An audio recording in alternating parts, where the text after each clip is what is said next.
Bonjour et bienvenue dans Réveil des Nations pour ce culte béni. Alléluia. Nous allons apprendre des choses. Aujourd'hui, le thème, c'est être ouvrier avec Dieu. Amen. Mais avant d'en arriver au thème principal, j'aimerais qu'on aille dans l'Ancien Testament. Vous savez que l'Ancien Testament, c'est l'ombre des choses à venir. Alléluia. C'est l'ombre des choses à venir. On doit toujours avoir ça à l'esprit. Si on veut connaître ce qui va se passer, si on veut connaître ce qui se passe, on doit connaître son ombre. Amen. Dans Exode chapitre 33, verset 14, une parole vraiment merveilleuse que Dieu avait donnée à Moïse. Et la parole de Dieu déclare ceci, l'Éternel répondit à Moïse, hein, je marcherai moi-même avec toi et je te donnerai du repos. Je marcherai moi-même avec toi et je te donnerai du repos. Moi, je trouve que c'est vraiment fabuleux, quoi. Et ça, c'est la première révélation. Vous savez que l'Ancien Testament pointe à Jésus-Christ, au Messie. Il y a beaucoup de paroles qui pointent à Jésus-Christ.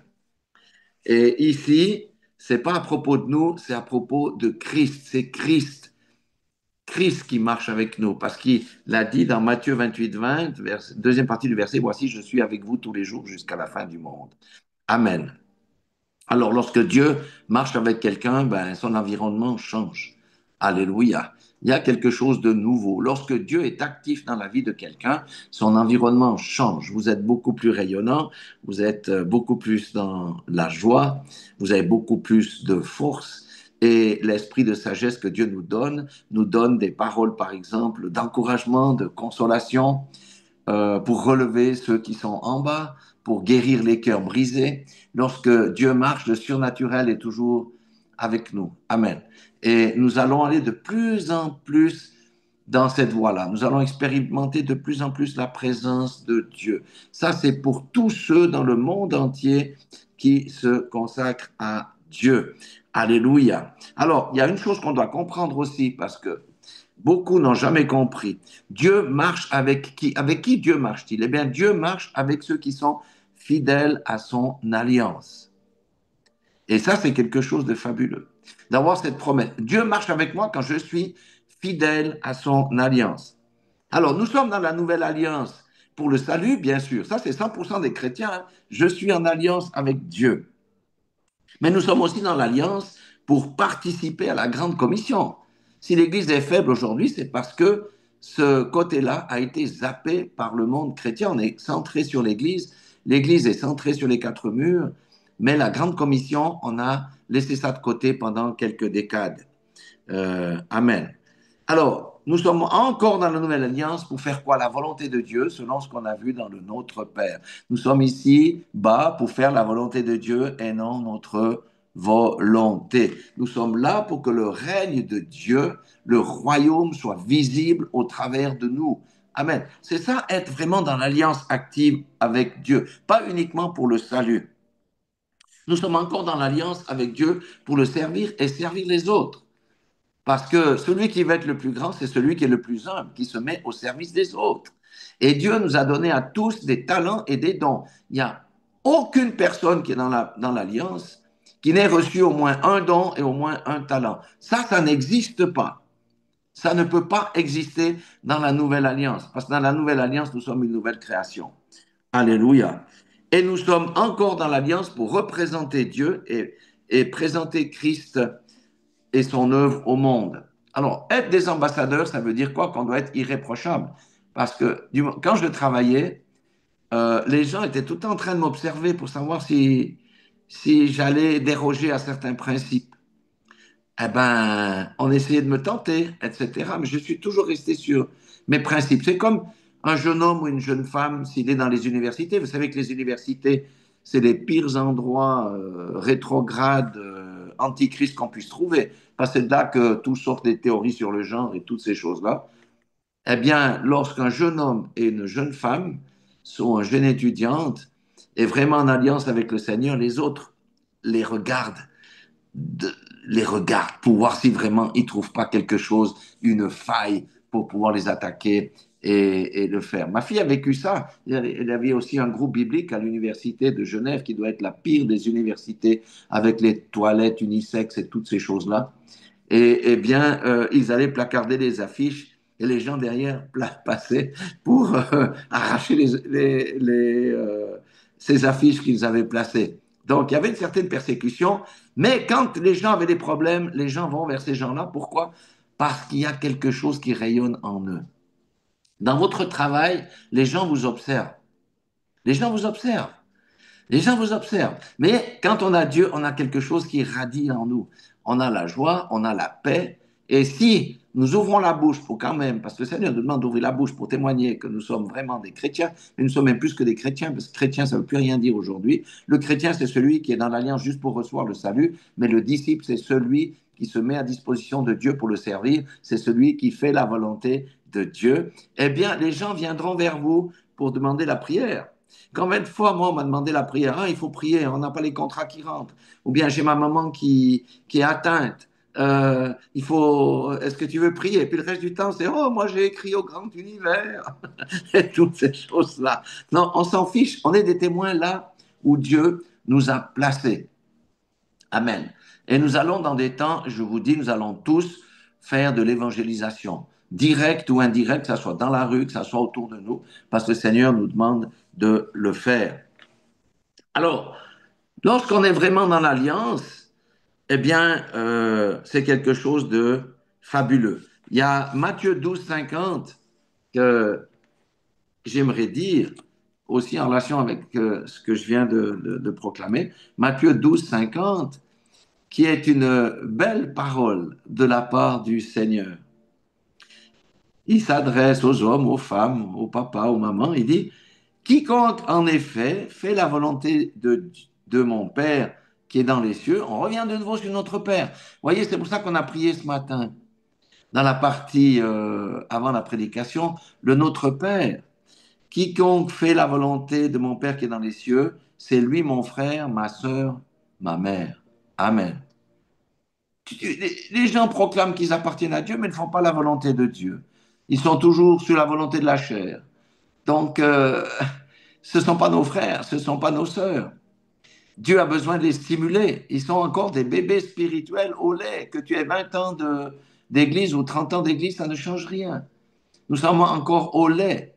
Et le Seigneur les aime, hein, mais il veut qu'ils progressent. C'est pour ça que nous avons un rôle actif à jouer pour les faire grandir. Pourquoi? Parce que Dieu veut que les hommes, tous les hommes, répondent à son amour. Ça, c'est quand on donne sa vie à Christ et qu'après avoir été sauvé, eh bien, il commence à ressembler à Christ avec le caractère de Christ, le caractère de l'agneau, le caractère du service, le caractère de l'humilité, et bien entendu qu'il marche dans la voie du Seigneur en respectant son commandement.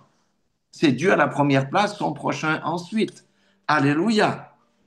Donc, s'il a donné sa vie pour nous, Jésus, vous savez que son sacrifice, c'était quand même pas une mince affaire. Il a quand même souffert, hein? Il a souffert dans sa chair. On a lacéré son dos, on voyait jusqu'à ses côtes. On l'a couronné d'une couronne d'épines.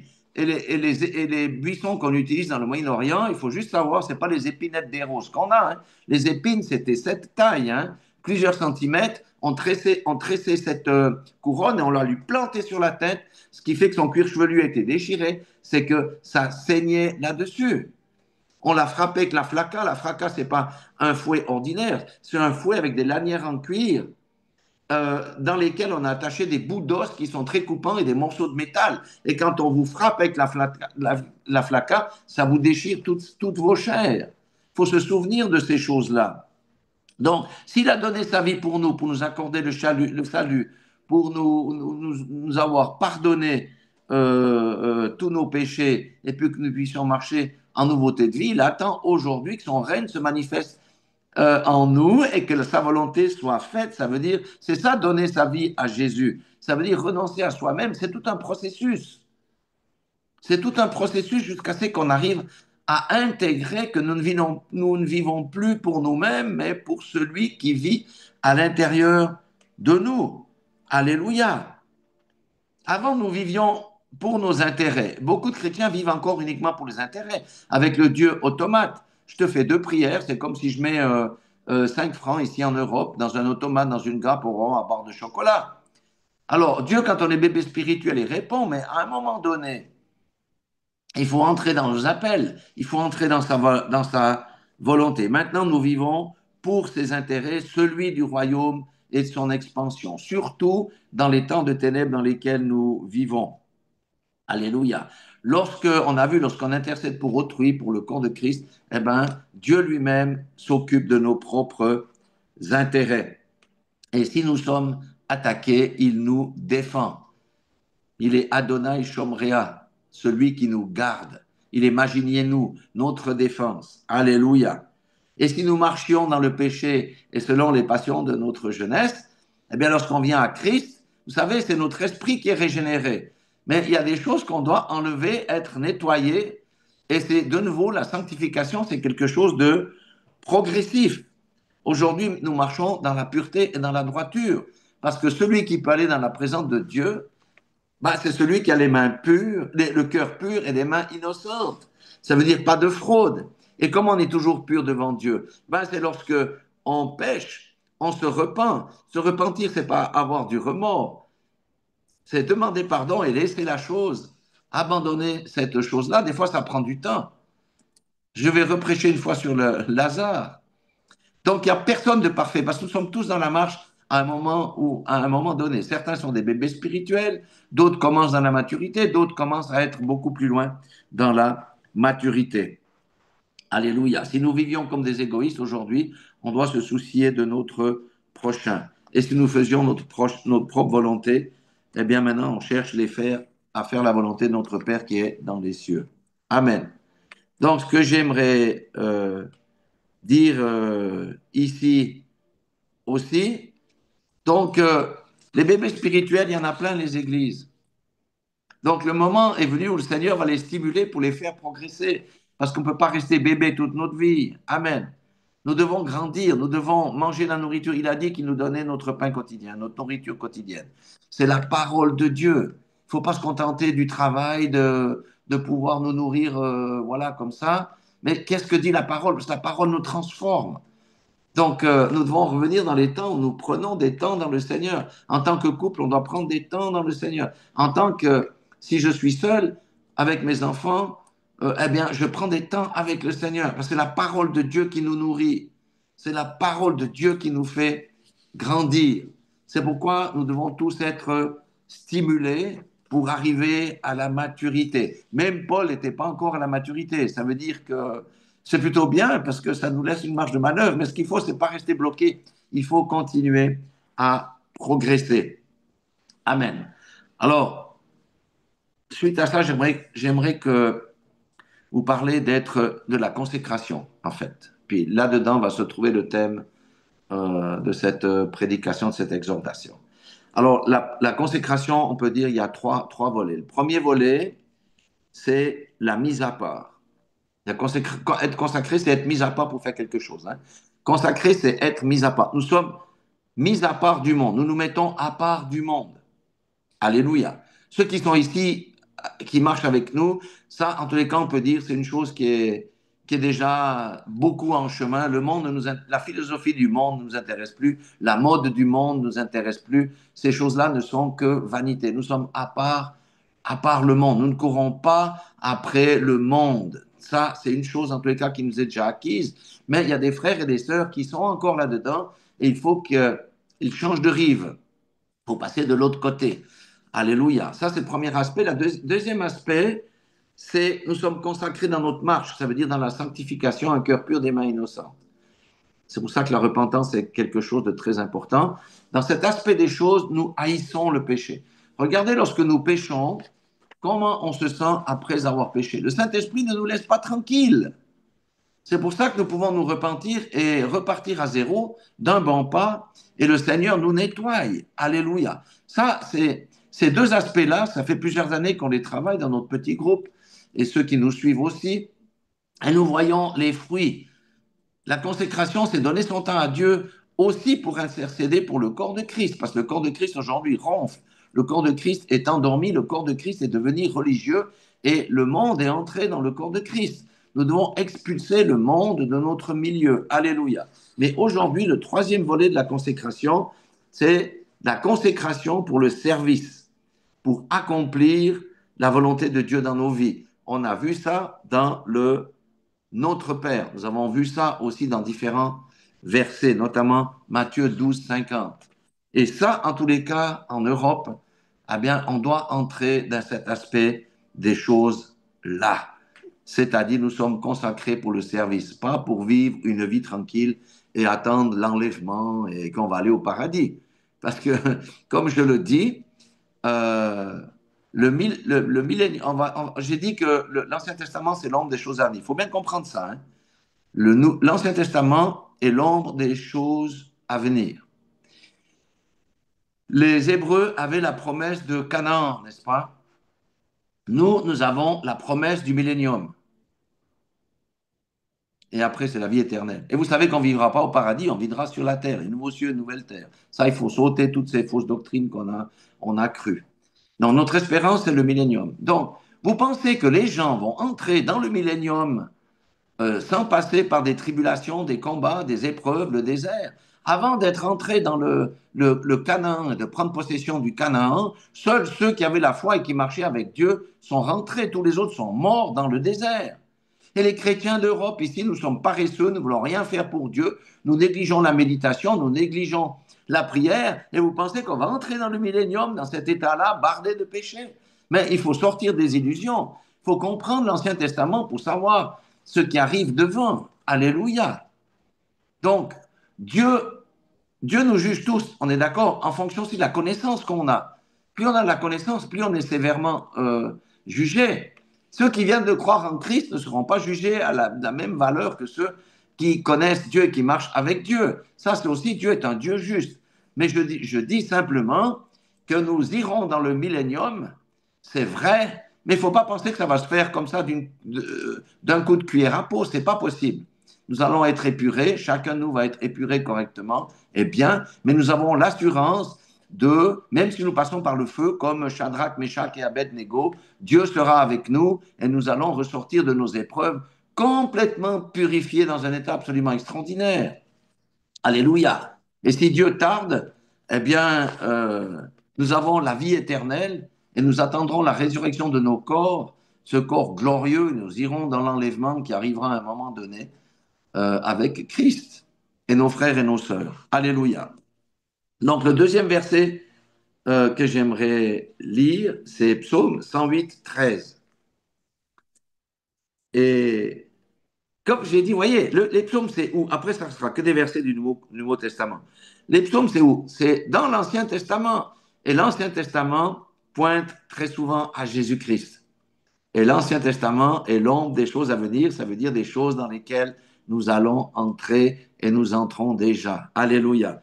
Psaume 108, verset 13. Avec Dieu, nous ferons des exploits. Il écrasera nos ennemis. Avec Dieu. J'ai une Bible là, qui s'appelle la Bible des racines hébraïques qui dit en Elohim, ça veut dire en Dieu, nous combattrons avec vigueur et c'est lui qui écrasera nos détracteurs. J'aime beaucoup ça parce que ce n'est jamais à propos de nous-mêmes. C'est à propos de celui qui vit en nous. Si les malades sont guéris, c'est pas Richard Schwery. C'est pas les grands hommes de Dieu. C'est celui qui vit en nous. C'est lui qui fait tout. Quand on comprend ça, que c'est pas à notre propos, mais à propos de Christ qui vit en nous, les choses viennent beaucoup plus faciles pour faire la volonté de Dieu. Parce que par nous-mêmes, est-ce qu'on peut faire quelque chose? Non, par nous-mêmes, on ne peut rien faire. On ne peut rien faire.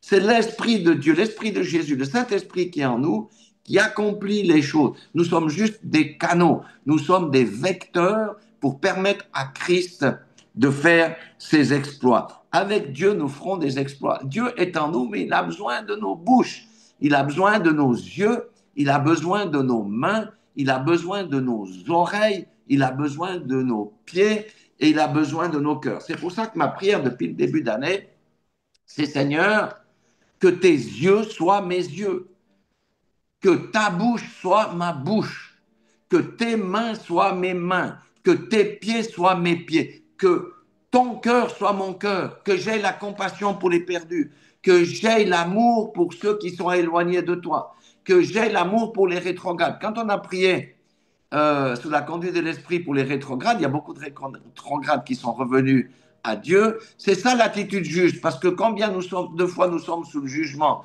Au lieu de prier pour la sœur, pour le frère, on juge. Non, c'est le sentiment de Christ. Christ, qu'est-ce qu'il a fait avec les rétrogrades? Il est allé chercher la brebis perdue et la ramener dans le troupeau. Amen. C'est ça la nouvelle dimension dans laquelle nous voulons aller avec Dieu. Laissons Christ vivre. Laissons Christ vivre en nous. Alléluia. Il faut qu'on ôte le bâillon dans la bouche de Christ en nous. Il faut qu'on lui coupe les liens avec lesquels on l'a attaché dans nos cœurs. Alléluia. Et nous verrons, la Bible dit à ce moment-là, lorsqu'on réussit à faire ça, lorsqu'on le fait, des fleuves d'eau vive sortiront de notre sein. Amen. Mais ce n'est pas nous, de nouveau. Nous sommes rien. On est là aujourd'hui, après-midi, on peut passer sur un camion. On peut mourir d'une crise cardiaque. L'homme, regardez, je ne dis pas que les chrétiens passent sous les camions, mais ici, on a les routes qui sont assez sécures. Mais quand vous allez sur le terrain en Afrique, je peux vous dire que la première fois que j'ai connu l'Afrique, j'ai dit, mais ce pasteur, il exagère. Avant de partir avec la voiture le matin, on prie, on prend une parole de la Bible et on dit, Seigneur, garde mon départ, garde mon arrivée. Mais dans tous les trajets, mais je dis, mais bon, attends. Eh ben, je peux vous dire, quand vous roulez, parce que certaines roulent en Afrique, que vous avez les grumiers qui font plus de 40 tonnes, qui sont en panne dans un contour, et puis il n'y a pas de panneau de signalisation de triangle de panne, hein. On arrache des herbes qu'on met sur la route, mais si tu as un conducteur qui est pas prudent, ben vous allez vous encastrer sous ce grumier. Il y a beaucoup de gens meurent dans des accidents de voiture. Donc, on a besoin de la protection du Seigneur. Alléluia. On a besoin de la protection du Seigneur. Donc, c'est lui qui fait ces choses. Nous sommes juste des canaux par lesquels il passe. Et nous avons les promesses, parce que nous sommes dans son alliance. Il est celui qui nous garde. Il est celui qui combat pour nous. Même s'il nous a donné les armes spirituelles, il nous a donné son autorité, mais il y a des combats que nous, on ne voit pas, que le diable, il y a des attaques qu'on ne voit pas, mais lui combat pour nous. Alléluia. C'est ça aussi les bénéfices qui sont dans l'alliance. Et avec Dieu, nous ferons des exploits. Et il y a cette magnifique parole de Philippiens 4,13, il dit, je puis tout par celui qui me fortifie. Et celui qui me fortifie n'est pas au ciel, il est dans mon cœur. Je puis tout par celui qui me fortifie. Amen. Je puis tout. Ça veut dire, même les choses impossibles à mon entendement, je peux. La pluie peut s'arrêter. Ça, nous avons expérimenté avec ma femme. Hein. Il a arrêté de pleuvoir à un moment T de notre vie alors que nous avions besoin que le ciel s'ouvre et qu'il y ait du soleil. Amen. Nous avons expérimenté cette chose. Et je peux vous dire, c'est juste extraordinaire. Je puis tout par celui qui me fortifie. Mais le diable n'arrête pas de nous dire, vous n'êtes rien, vous n'avez pas de puissance. Et si vous essayez de manifester la puissance et que ça ne marche pas, vous allez être ridicule. Ne vous ridiculisez pas. Et moi, je dis ce matin à quelqu'un et je me dis à moi-même, je puis tout par celui qui me fortifie. Les choses impossibles sont à nous parce que nous avons Christ qui vit en nous. Alléluia. Le diable veut toujours éteindre notre flamme. Mais nous, la parole ranime notre flamme. Alléluia. Et c'est la foi. C'est pour ça que nous devons méditer la parole de Dieu. Les choses impossibles sont pour les enfants de Dieu, pour ceux qui marchent avec Christ dans son alliance. Regardez maintenant Luc 10, 1, puisqu'on parle des ouvriers. Hein? Luc 10, 1 et verset 2. On connaît cette parole. Donc, après cela, après qu'il aurait eu parlé, hein, le Seigneur désigna encore 70 autres disciples. Donc, il n'y a pas que les 12. Hein. Souvent, on met l'accent sur les 12. Mais il y avait plein de gens ordinaires, comme vous et moi aujourd'hui. Il désigna encore 70 autres disciples et les envoya deux à deux devant lui et dans toutes les villes et dans tous les lieux où lui-même devait aller. Amen. Il les a envoyés comme précurseurs. Et Jésus nous envoie comme précurseurs. Écoutez ce que dit l'Esprit. Jésus nous envoie comme des précurseurs aujourd'hui avant son retour. Alléluia. Voyez la profondeur de la parole. Dieu nous dit personnellement, je vous envoie aujourd'hui comme un précurseur avant mon retour. Alléluia. Hein, puisqu'ils allaient dans tous les lieux où lui-même devait aller. Verset 2, il leur dit, la moisson est grande, mais il y a peu d'ouvriers. Priez donc le maître de la moisson d'envoyer des ouvriers dans sa moisson. Alléluia. Aujourd'hui, il y a plus de 2 milliards de chrétiens, mais on ne voit pas la flamme de ces 2 milliards de chrétiens. Je regrette. Il y a des poches où Dieu se glorifie. Il y a des hommes de Dieu qui sont vraiment ouins. Mais pour un homme de Dieu ouin, il y en a combien qui ne sont pas ouins? Alléluia. C'est ça la chose. Alléluia. Mais Dieu nous dit, je t'envoie comme précurseur pour manifester le royaume aux autres. Alléluia. Pour faire de la volonté de mon cœur, de mon Père qui est dans les cieux. Alléluia. Et vous savez, les disciples là, les 70 qui étaient avec Jésus, c'est confort de marcher quand le maître marche, et puis de regarder qu'il chasse les démons et qu'il fait toutes ces choses. C'est réconfortant, mais là il leur dit, allez-y sans moi. Il faut sortir de la zone de confort. Alléluia. Et ça, un des meilleurs exemples, c'est l'histoire des aiglons. Bon, l'aigle, c'est un petit peu spécial. En général, il pond 2 œufs. Il pond 2 œufs. Et il y a 2 aiglons qui vont sortir. Maintenant, il y en a toujours un des deux qui est plus fort et il va tuer celui qui est plus faible. Pourquoi? Parce que la maman aigle ne peut pas nourrir plus d'un aiglon. Donc, la sélection naturelle se fait. Maintenant, quand l'aiglon commence à prendre du poids, hein, lui, il est confortable dans son nid. C'est un nid d'épines. On n'arrive pas à arracher un nid d'aigle tellement il est construit de manière forte. Mais il y a des épines. Mais la maman aigle est vraiment magnifique et le père aussi. Ils vont chasser des lapins, par exemple, des animaux à fourrure. Et ils vont chercher des feuilles. Ils mettent ça au fond du nid et ils mettent la fourrure des animaux qui déchiquettent dans le nid. Comme ça, ils sont bien à l'aise. Hein? C'est un peu ce que Dieu fait avec nous hein, au début. Mais à un moment donné, le temps est venu pour l'aiglon de quitter son nid. Et la maman, au travers de ça, les animaux communiquent aussi entre eux, fait monter l'oiseau sur le bord du nid.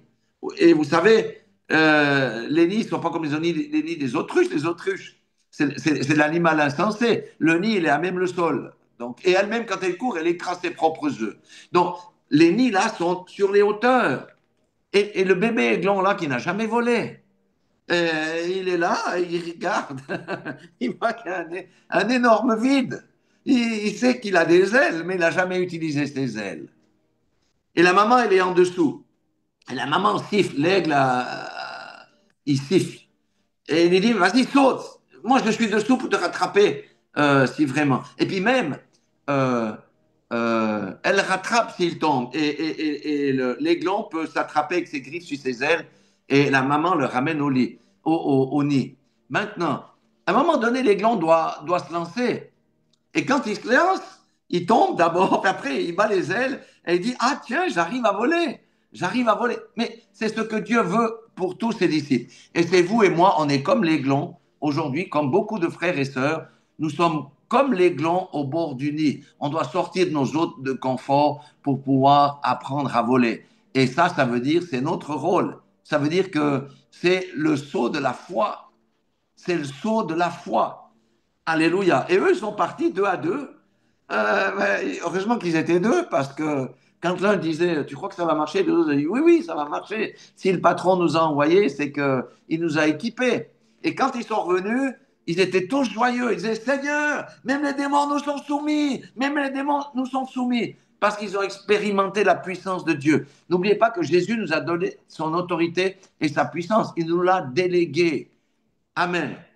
Maintenant, Jésus dit aussi là quelque chose d'extraordinaire. Il dit, oui, ça c'est bien, vous avez la puissance, mais soyez assurés que votre nom est écrit dans les cieux. Amen. Ça veut dire quoi? Ça veut dire Dieu donne ses dons, mais les dons, c'est pas ça qui qualifie le chrétien, c'est son caractère. C'est son caractère.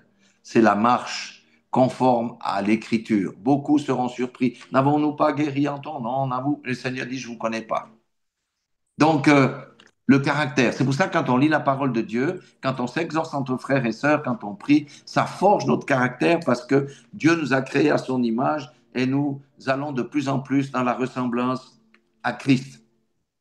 Maintenant, la moisson est grande, mais il y a peu d'ouvriers. Comme je dis, on est plus de 2 milliards de chrétiens, mais la lumière ne brille pas autant qu'elle devrait, parce que normalement, si on accomplissait les œuvres des bons ouvriers, tout le monde serait converti. Alléluia.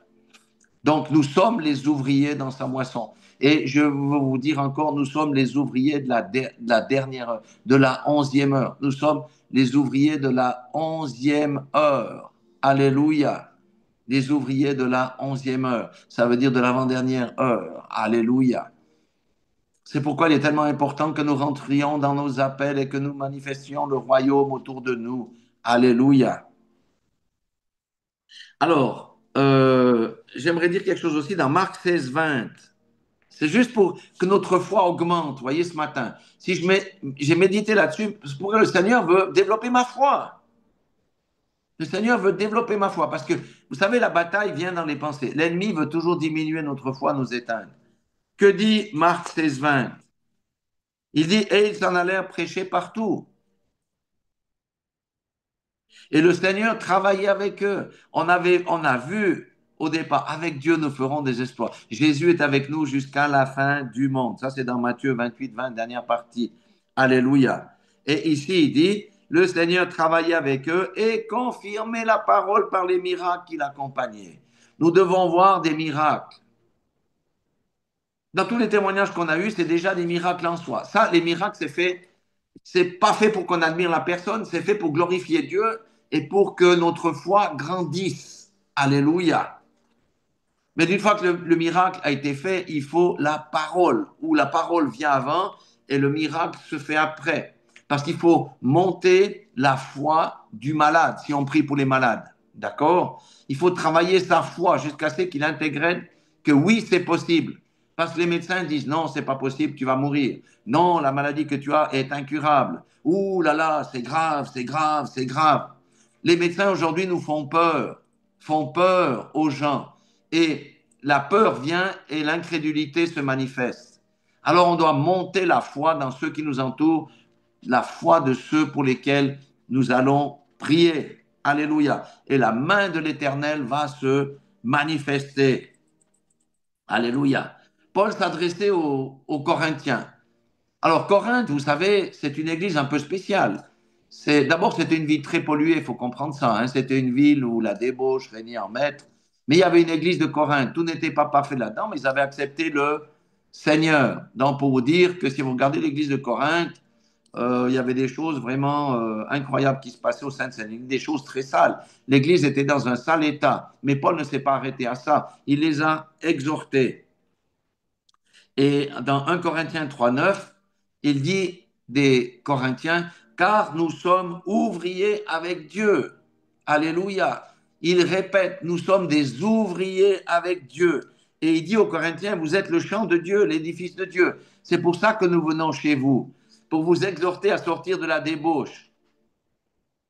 Et vous savez, Corinthe, c'était une église spéciale parce qu'il y avait tous les dons, hein, les prophéties, le parler en langue, l'interprétation des langues. Il y avait tout à Corinthe. Mais il y avait même un frère qui couchait avec la femme de son père. Paul a été sage, ils l'ont excommunié. Mais quand il s'est repenti, il est revenu. Vous pouvez chercher ça.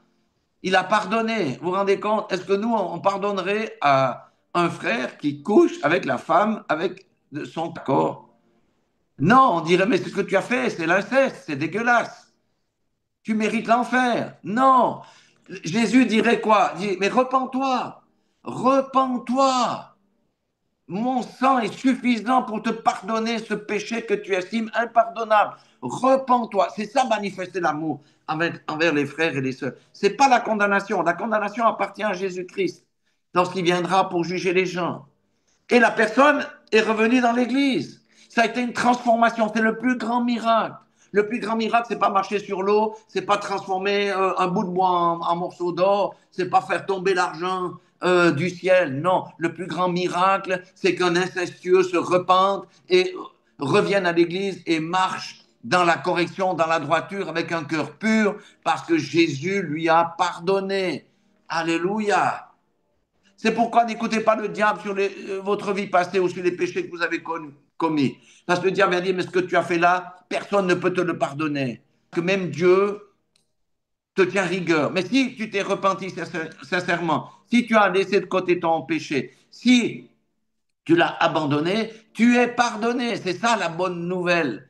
Il n'y a aucun, sauf le blasphème du Saint-Esprit. Le blasphème du Saint-Esprit, c'est quand on voit la gloire de Dieu autour de nous, mais qu'on critique les œuvres de Dieu et qu'on refuse d'accepter Christ dans nos cœurs. Allez, on refuse d'accepter Christ. C'est ça qu'ont commis les religieux au temps de Jésus, les pharisiens. Ils ont vu les œuvres de Dieu, mais ils ont dit, mais ça, c'est par Belzébul.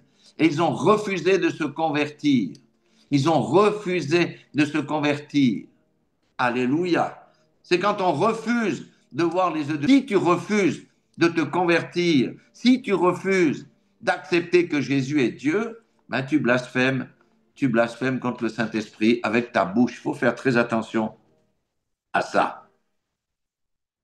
Donc, nous sommes co-ouvriers. Ça veut dire nous sommes partenaires avec Christ pour le ministère de la réconciliation. Dieu veut réconcilier le monde avec lui-même. C'est pour ça que nous voulons prêcher la bonne nouvelle.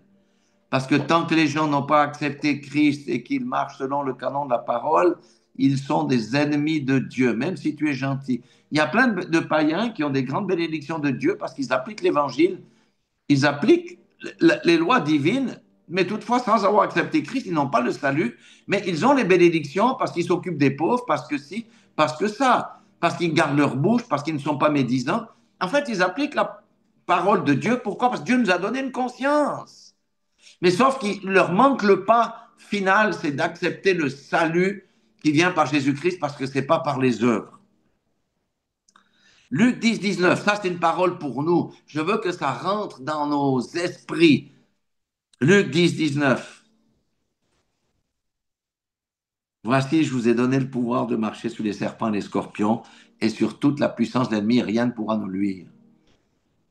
Les serpents, les scorpions, ce sont les mauvais esprits, les esprits méchants. Dieu nous a donné le pouvoir de marcher sur les serpents et sur les scorpions et sur toute la puissance de l'ennemi. La puissance de l'ennemi, c'est contre les animaux mystiques, c'est contre les attaques spirituelles, c'est contre toutes ces choses que l'ennemi utilise, les incantations. Dans tous les villages de Suisse, il y a des gens qui appartiennent à l'ennemi, qui font des incantations pour ceux qui appartiennent à Jésus-Christ. C'est la même chose en Asie, c'est la même chose partout. Partout, il y a l'esprit de Christ, l'esprit de la sorcellerie, les mauvais esprits se liguent et les mauvais esprits passent par des personnes. Et les mauvais esprits attaquent aussi les personnes avec des fausses pensées et des choses comme ça. Mais pour faire les incantations, un mauvais esprit ne peut pas faire les incantations. Pour prononcer les malédictions, un mauvais esprit ne peut pas prononcer les malédictions. Il passe au travers de personnes. Et ces personnes, on peut les connaître, ça peut être dans notre entourage, ça peut être dans notre quartier, mais il y a des gens qu'on ne connaît pas. Mais que le Seigneur, là où vous habitez, un jour va vous ouvrir les yeux en disant, ici, là, c'est un endroit mauvais et méchant. Alors, le secret de tout ça, c'est Jean 15, 7. Jean 15, 7. C'est pourquoi la Bible dit que seul celui qui persévérera jusqu'à la fin sera sauvé. Pourquoi? Parce que beaucoup vont abandonner la foi et que l'amour d'un grand nombre va se refroidir. Alors, le secret, c'est Jean 15, 7. C'est une parole vraiment merveilleuse et dont nous pouvons voir l'accomplissement en tant qu'intercesseur. C'est quelque chose de glorieux. Et chacun dans sa vie peut voir ces choses-là. Si vous demeurez en moi, il a bien dit si, hein, c'est l'histoire du cep et des sarments. Si vous demeurez en moi et que mes paroles demeurent en vous, ça veut dire qu'elles portent du fruit. Hein, la parole qui nous purifie, qui nous émonde, la parole qui nous nettoie, qui nous fait grandir. Demandez ce que vous voudrez, cela vous sera accordé. Alors ici, je vais expliquer quand même ce que ça veut dire. Je ne peux pas dire au Seigneur, ouais, voilà, moi je veux une Lamborghini. Qu'est-ce que Dieu? Si tu as besoin d'un véhicule, Dieu va te donner le véhicule pour te déplacer. Mais il ne va pas te donner des choses futiles, parce que ça provient de la chair. Ne courez pas après l'argent, courez après les choses qui d'en haut, et tout le reste nous sera donné par-dessus. Ici, quand il dit demandez ce que vous voulez, cela vous sera accordé. Ce sont les victoires dans vos batailles. Alléluia. Ce sont les choses d'en haut. Ce sont les victoires pour les batailles. Ce sont les guérisons que vous demandez. Ce sont la libération de vos enfants, la libération de vos époux, la libération de vos frères et sœurs, la libération du quartier. C'est les choses utiles au royaume. Jésus répond toujours aux choses utiles du royaume, pas les choses futiles qui nous servent à rien ou tout est vanité. Voyez pourquoi nous devons prier, pour que les choses d'en haut, pour que le règne de Dieu vienne sur la terre et que sa volonté soit faite. Quand vous criez au Seigneur, Seigneur, j'arrive pas à aller en profondeur, aide-moi, ma vie de prière est une catastrophe, je te prie, tu jeûnes, le Seigneur va répondre à ta requête. Oui, c'est ce genre de requête. Alléluia. C'est ce genre de requête. Demandons les choses d'en haut. On peut aussi demander, bien sûr, pour des choses dont nous avons besoin, des choses matérielles. Mais c'est le cœur. Est-ce que cette chose-là est utile? Est-ce que cette chose-là va glorifier Dieu? C'est pourquoi nous devons penser. D'ailleurs, Jacques dit, euh, Dieu n'exauce pas vos prières parce que vous demandez mal. Si vous demandez selon votre chair, vous ne recevrez rien du tout. Et Jean 9, 31 dit encore, Dieu n'exauce pas les pécheurs, d'où l'importance de marcher dans la sanctification. Amen. Dans la droiture, dans la justice, dans la propreté. Alléluia. Alléluia. Donc, nous devons revenir aux bases. Ce n'est pas à propos de nous, c'est à propos de Christ qui vit en nous. Nous sommes juste des canaux, mais nous sommes des ouvriers. C'est une position glorieuse que Dieu nous donne. Nous avons été mis sur cette terre pour édifier les autres avec nos dons et nos talents, alléluia, pour la gloire de Dieu. Parce que Jésus va revenir. Le nom au-dessus de tout nom, c'est Jésus. Parler de Dieu, c'est trop vague, parce qu'il y a beaucoup de Dieu. Mais parler de Jésus, alors là, c'est plus difficile parce que les gens vont nous lancer des pierres. Mais nous devons élever le nom de Jésus et le sang de Jésus est puissant pour nous pardonner, est puissant pour pardonner le plus grand de tous les pécheurs. Alléluia. D'ailleurs, dans Matthieu 17, 21, Jésus a dit, parce qu'ils n'arrivaient pas à chasser un démon apparemment d'épilepsie, hein, qui avait pris possession du garçon, qui bavait, qui se jetait par terre, dans l'eau, dans le feu, etc. Il dit, cette sorte de démon ne sort que par le jeûne et la prière. Il faut savoir qu'il y a plusieurs types de démons. Il y a des démons qui sont faciles à chasser, c'est les esprits de mort, par exemple. Mais il y a des démons d'infirmité, par exemple, qui ont pris vraiment possession du corps, enfin, qui agissent sur les différents systèmes du corps, là, le jeûne et la prière sont requis. Mais si vous avez le cœur qui va vers ces gens-là, jeûnez et priez beaucoup, le Seigneur va vous utiliser pour faire lever les paralytiques de leur chaise. Amen. C'est Dieu qui nous conduit là-dedans. Alors, pour faire ça, qu'est-ce qu'il nous faut? C'est la foi en Christ. Dieu nous a donné une mesure de foi. Mais on peut faire ces choses-là parce que nous avons foi en Christ qui est à l'intérieur de nous. Parce que lui, il a fait lever les paralytiques. Lui, il a guéri les lépreux. Ça veut dire tous ceux qui ont le sida. Et c'était la maladie de l'époque. Lui, il a décoincé la main sèche. Celui qui avait la main sèche, ça veut dire sa main était paralysée. Lui, il a fait lever le paralytique qui était paralytique depuis 38 ans. Et après, il lui a dit, va et ne pêche plus. Amen. Alléluia. Lui, il a fait toutes ces choses. Jésus a fait toutes ces choses. Si lui, il est à l'intérieur de nous, il va refaire toutes ces choses, mais nous devons vouloir que lui fasse ces choses au travers de nous. Il faut le libérer, qu'il puisse être libéré dans nos vies. Donc, la foi en Christ et en sa parole.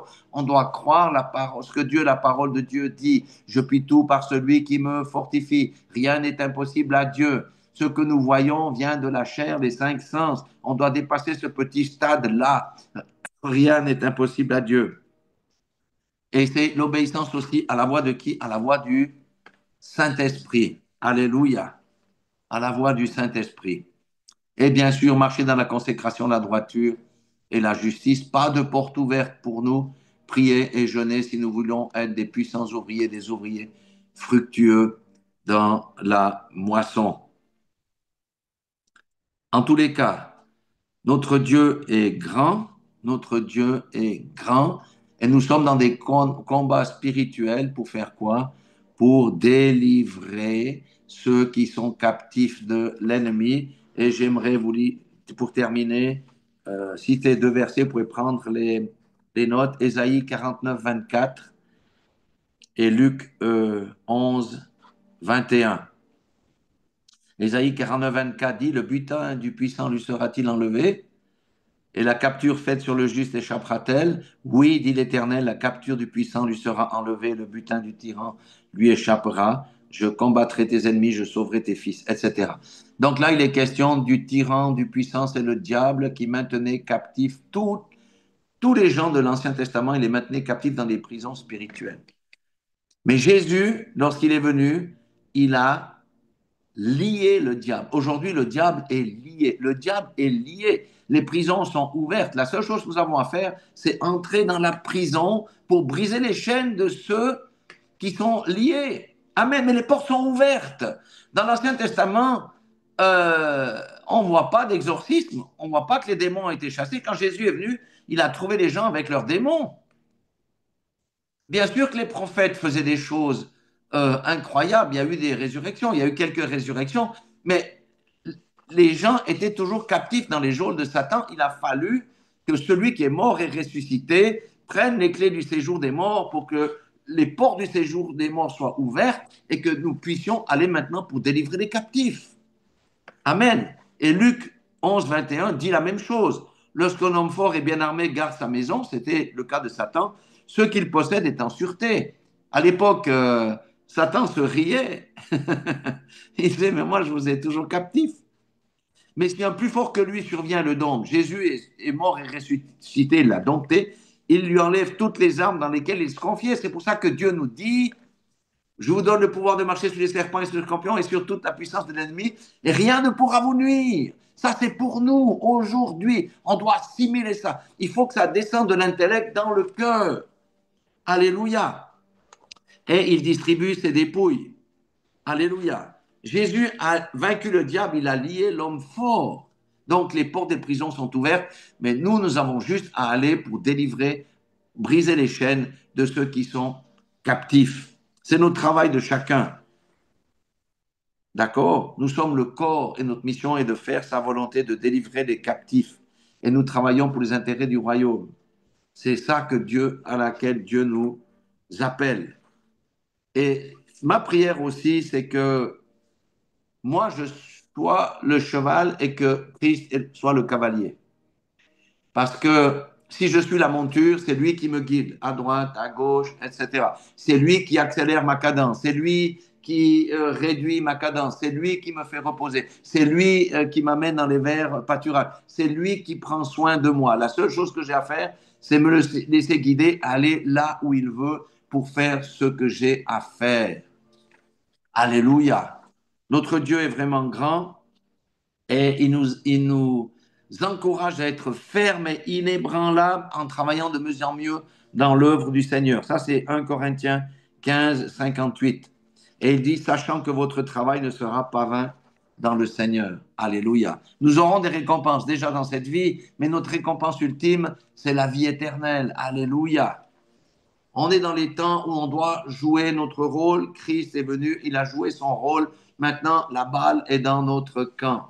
Et c'est là que le Seigneur veut nous amener en 2025 et dans les années suivantes. Moi, je trouve que c'est glorieux. Quand on intègre ces paroles, ça change, ça doit booster notre foi et on doit blossomer, on doit fleurir. Amen. Alléluia. Voilà ce que je voulais partager avec nous, avec vous. Et je vais juste prier pour conclure. Seigneur notre Dieu, Père éternel, Dieu Tout-Puissant, tu es notre Dieu. Nous avons entendu ta parole. Seigneur, nous voulons passer à cette nouvelle dimension, d'être vraiment des ouvriers avec toi dans le champ de la moisson. Nous voulons entrer dans cette nouvelle dimension où, Seigneur, nous amenons le règne de Dieu de façon visible sur cette terre, en faisant ta volonté, en ouvrant la bouche, en imposant des mains aux malades parce que c'est Christ qui vit en nous, qui accomplit toutes ces choses. Nous voulons être ses ambassadeurs. Seigneur, aide-nous, Seigneur, aide-nous, mets en nous cette foi-là, qu'elle soit ferme et inébranlable, et que 2025 et les années prochaines soient des années glorieuses où nous verrons tes œuvres au travers de nos bouches, de nos mains, au travers de nous. Sois béni et sois loué pour les siècles des siècles au nom de Jésus-Christ. Amen.